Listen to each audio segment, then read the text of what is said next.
Okay, welcome back. This is Tech and Learning Live at ISTE 2015. My name is Kevin Hogan. I'm Content Director for Tech and Learning, and I'd like to welcome you to our experiment here in live streaming, broadcasting live from ISTE, which is the world's largest ed tech event. We've had a number of great interviews today. Our latest guest here is also one of our newest voices that is going to be appearing at a future Tech and Learning Live in New York in the fall, and we're hoping that she will blog with us and continue the conversation that we have with most of our advisors over the years. Her name is Karen Blumberg. Karen, welcome. Thank you. Thanks for having me. Maybe you can give us a little bit of your background and where you got your interest in education technology. Sure. I'm currently a middle school technology integrator at the school at Columbia University, so New York City. And I guess I started by teaching math, and then I fell into being the one that figured stuff out.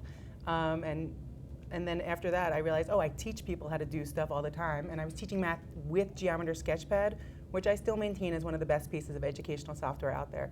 You learn math by using the program, which to me speaks volumes. And then I started integrating technology like 15 years ago, and I've seen a lot change. And apparently you get old enough and you're in the business long enough that you recognize how cyclic it is, to an extent. Like I didn't realize that in 2000 I had a makerspace. You know, like I was teaching robotics and programming, and I would take the Legos and the motors and the sensors and split them up into their own bins. Right. That's there it is. Right That's there. what it is. So it's just kind of cool to see a lot of interest in the movement right now, and a lot of people teaching coding, and there's all these ways of learning coding. Right. And I'm used to Logo. Okay. There are cool things out there now, and it's nice to know that I used to use Logo Blocks and RoboLab, and the current iteration of Scratch is that. Right. It's just evolved. Right. So it's nice to have that little background. And of course, I even have a more limited background than people that have been in the field longer. Well, the question I always hear over and over again at ISTE is, what is cool this year? So that's my first interview question to you. What has been cool for you this year so far? It's been cool. I actually came with a bunch of colleagues, so it's been cool to teach them how to navigate ISTE. So I tell them to go to the poster sessions because I've learned some interesting things from talking to students at Science Leadership Academy, and they were showing off how they use the Vernier probes. I took Spanish, so every time I see a word like that, I get confused. So they were showing how they use the probes. Science Leadership Academy went Chromebooks, so now they have to do everything in the cloud. So it's cool. They have that box that connects to any device, iOS, Chrome, Android, whatever. So that was interesting to see. So I thought that was pretty cool. Yeah. That now you can be device agnostic and still do cool things with scientific probes. There's a lot of stuff at the expo hall that I appreciated learning about, including a nice kit by Hue for doing stop motion animations.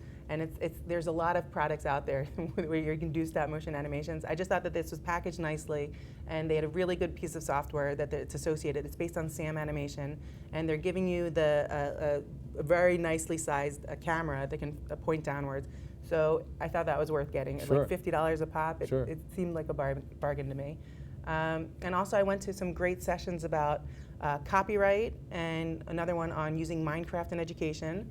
And I also went to some big sessions, like an Alan November session, which I think is important for everybody attending ISTE. Sure. I also think another person that's important to hear from is Martinez.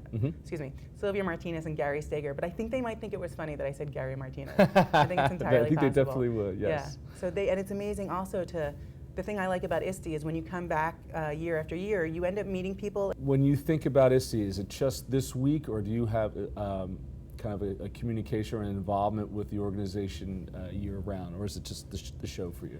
I'm on a lot of listservs, so I definitely get mailings from ISTE, and I learn about things.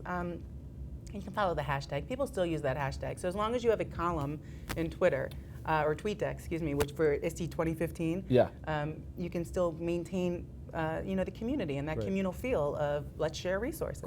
Great. Well, thanks so much for your time. Appreciate it. Now get back out there to the sessions and to the expo floor. Okay, let's go. Keep going. Thank you. Yeah.